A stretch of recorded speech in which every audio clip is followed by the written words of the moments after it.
If you want to fail on your next MVP startup, don't watch this video.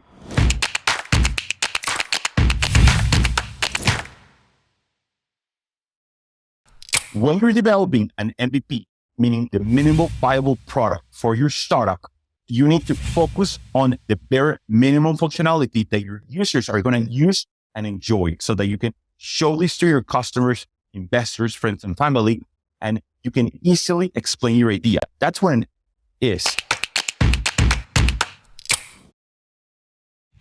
The consequences of doing the wrong type of MVP are tremendous.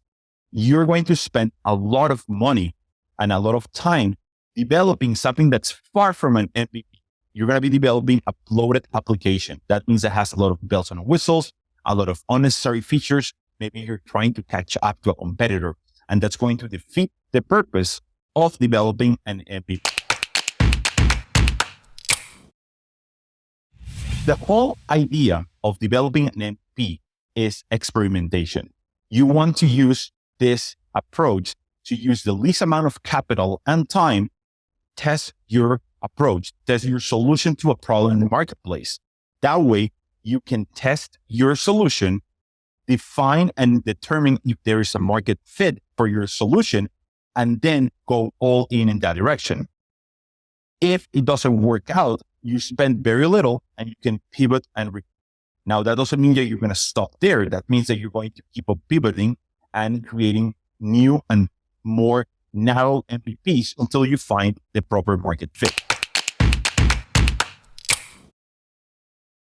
Why is market fit so important? So the reason most startups fail, it's not because of the team. It's not because of lack of capital. It's not because of the technology.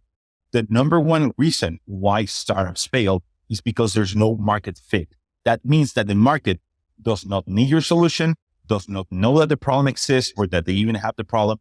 They have no idea. And so there's no market fit. Nobody's going to buy your solution because they don't need it. So the use of MVPs will allow you to deploy a very quick and effective solution, test the waters, adjust and repeat until you find the perfect market fit, and then be able to go all in into that solution. An excellent example of an MVP is Groupon. Now, you might not know this story. When they first launched, they launched using a WordPress site, and they only had one customer. It was a pizza restaurant that was on the bottom floor of their office.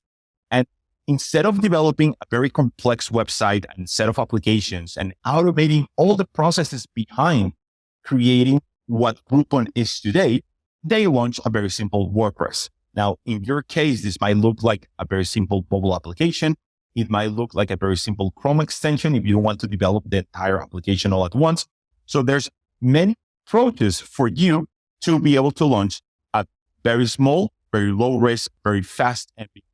So what are the components of a good MVP? The components for a good MVP start with a narrow solution to a single problem. You need to be very clear about this. Number two, you have to have the right team to develop your MVP. So if you start developing this with an unqualified team that won't be able to deliver, they will not be able to guide you into making this MVP not bloated, not full of features that you don't need. They'll create some sort of software that you ask them for, but it's going to take months and hundreds of thousands of dollars to develop. So you need to have the right team to develop your MVP.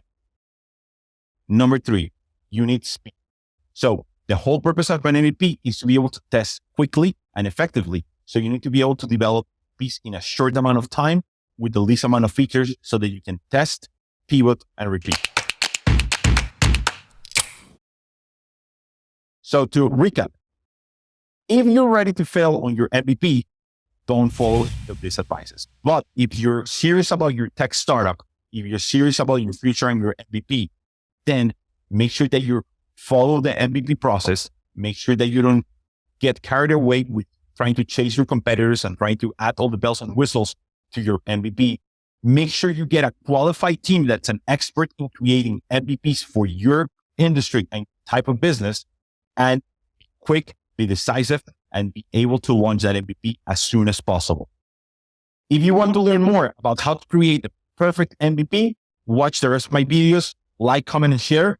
And if you have an idea and you want to discuss, you want a free consultation, send me a DM and I'll be glad to help.